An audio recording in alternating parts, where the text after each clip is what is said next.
ቀጣዩ ዝርዝር ዘገባችንም ይሄንኑ የሰራተኞች ቀን ዓለም አቀፋዊ ገጽታን የሚመለከት ይሆናል።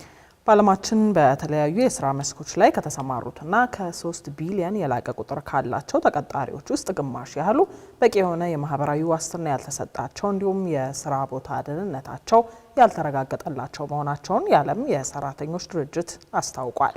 በያዝነው 2025 የፈረንጆቹ ዓመት ሪፖርቱ ላይ 240 ሚሊዮን ሰራተኞች ከድህነት በማያወጣቸው ስራ ላይ ተሰማርተዋል ያለው ድርጅቱ በአፍሪካም እየጨመረ የመጣው የጂኦፖለቲካ ክፍፍል፣ ውድ የሆነው የምግብ ዋጋ እንዲሁም ደግሞ ሀገራቱ የተሸከሙት የዕዳ ጫና ችግሩን እያባባሰው መሆኑን ጠቁሟል።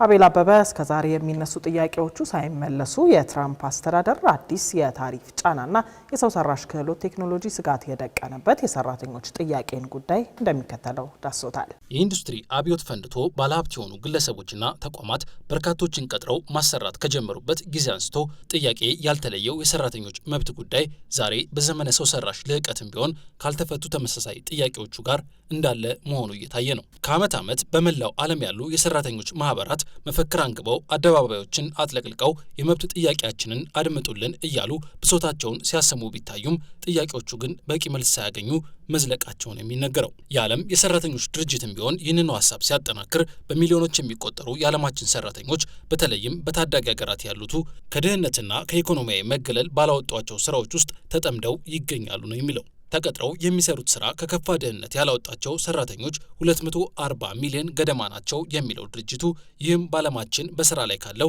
የሰው ኃይል 7 በመቶውን የሚይዝ ነው ሲልም ያክላል። በዓለማችን በተለያዩ የስራ መስኮች ላይ ከተሰማሩትና ከ3 ቢሊዮን የላቀ ቁጥር ካላቸው ተቀጣሪዎች ውስጥ ግማሽ ያክሉ በቂ የሆነ የማህበራዊ ዋስትና ከለላ ያልተሰጣቸው እንዲሁም የስራ ቦታ ደህንነታቸው ያልተረጋገጠና አለፍ ሲልም ህጋዊ ከለላ ጭምር ያልተሰጣቸው መሆናቸውን የሚናገረውም ይኸው ዓለም አቀፉ የሰራተኞች ድርጅት ነው።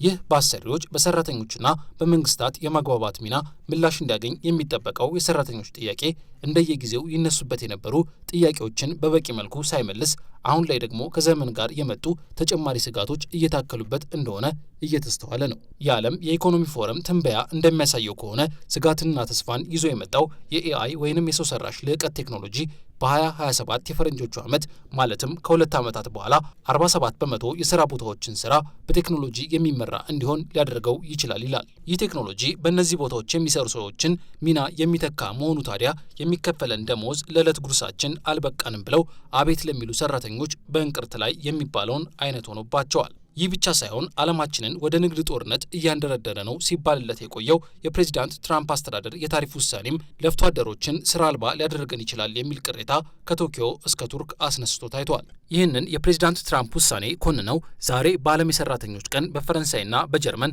አልፎም የጣሊያንና የጃፓን አደባባዮች ላይ የተሰየሙ ተቀጣሪ ሰራተኞች ፕሬዚዳንቱ በስደተኛ ሰራተኞች ላይ የወሰዱትን እርምጃ ጭምር ያወገዙ ነበሩ።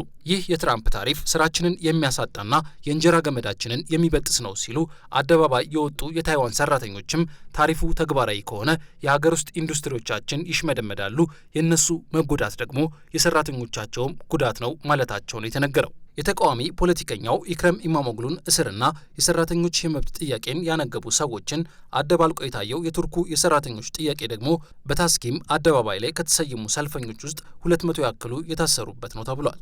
የሆነ ሆኖ ጉዳዩን ወደኛው አህጉር እንመልሰውና የዓለም አቀፉ የሰራተኞች ድርጅት የ2025 ሪፖርት ያካተታቸውን መረጃዎች እያጣቀስን ጥቂት እንዝለቅ። በአፍሪካ ካሉ ተቀጣሪዎች ውስጥ 86 በመቶዎቹ መደበኛ ባልሆነ ቅጥር ውስጥ ናቸው የሚለው ሪፖርቱ ከነዚህ ውስጥ 62 በመቶ የሚሆኑት አባወራዎች ኑሯቸውን የሚገፉት በቀን በሚያገኙት አማካኝ ከ3.6 ዶላር ያነሰ ገቢ ነው ይላል። እዚህ ላይ በአህጉሪቱ የማህበራዊ ዋስትና ያላቸው ዜጎች 19 በመቶ ብቻ መሆናቸውን ስንደምርበት ደግሞ ሰራተኞች ያለባቸውን ጫና የከፋ መሆኑን ያስገነዝባል። የድርጅቱ መረጃ በአፍሪካ ያሉ ሀገራት የተረጋጋ የሚባል እድገት እያስመዘገቡ ነው ቢልም እድገታቸው ግን በጣም ዝቅ ያለ ከዓለም አቀፉ አማካኝ የኑሮ ደረጃ አንጻር ከተለካም ጭርሱኑ የማይጣጣም ሆኖ ቀጥሏል ነው ያለው። የእነዚህ ሀገራት እድገት እየተጎተተ ያለውም እየጨመረ በመጣው የጂኦፖለቲካ ክፍፍል፣ ውድ በሆነው የምግብ ዋጋ እንዲሁም ሀገራቱ በተሸከሙት የዕዳ ጫና የተነሳ መሆኑን ድርጅቱ ይጠቅሳል።